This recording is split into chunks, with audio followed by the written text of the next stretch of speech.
विषय सामाजिक विज्ञान, कक्षा 10।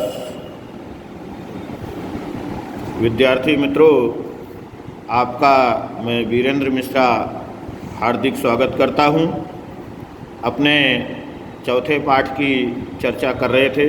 सामाजिक विज्ञान में मध्यकालीन साहित्य की बात करनी है।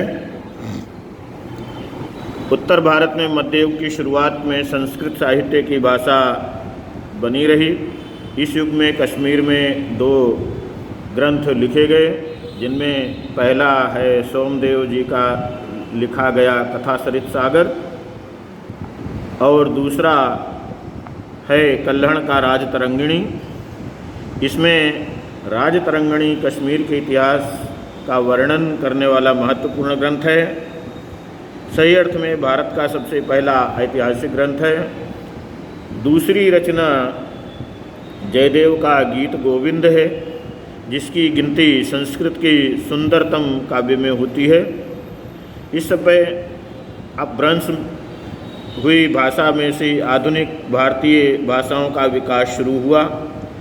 कवि चंद्रबरदाई ने पृथ्वीराज रासो लिखा, जो हिंदी साहित्य का शुरुआती ग्रंथ है, जिसमें पृथ्वीराज चौहान के वीरतापूर्वक कार्यों का वर्णन किया गया है।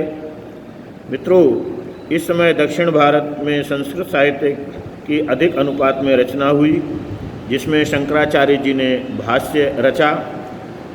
इस समय में द्रविड़ कुल की भाषाओं का भी विकास हुआ।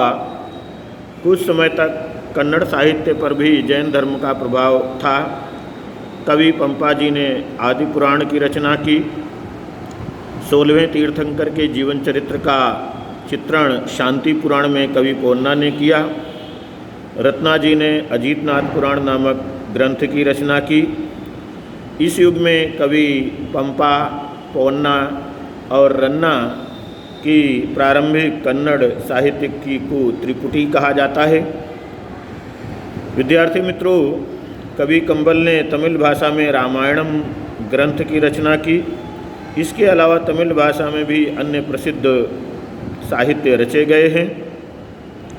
मित्रों, भारतीय भाषाओं का विकास और साहित्यिक कृतियों की रचना दिल्ली सल्तनत काल में तेजी से हुई।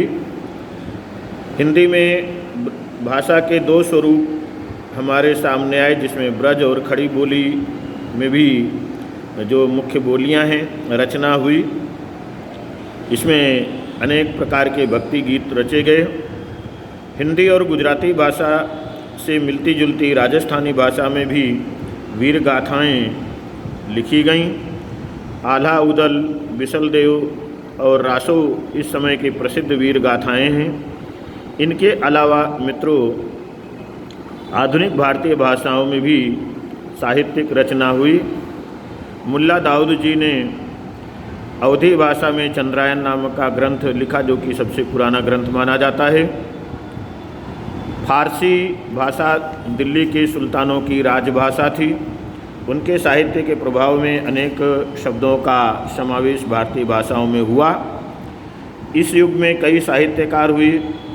जियाउद्दीन बर्नी ने तारीख फिरोज शाही नाम के ग्रंथ की रचना की। खिलजी और तुगलक वंश के राज्य का विस्तृत वर्णन इस ग्रंथ में है। उन्होंने राजनीतिक सिद्धांतों पर फतवाए जहांदारी नाम का ग्रंथ भी लिखा।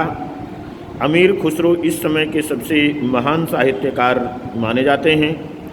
वह एक कवि, इतिहासकार, रहस्यकार, संत और संगीतकार भी थे। विद्यार्थी मित्रों, हज़रत निज़ामुद्दीन औलिया उनके गुरु थे। इनके अलावा मित्रों, आशिका, नूर, सिपिहर और किरातुल सदायन का भी समावेश इनके ग्रंथों में यानी साहित्यकार थे।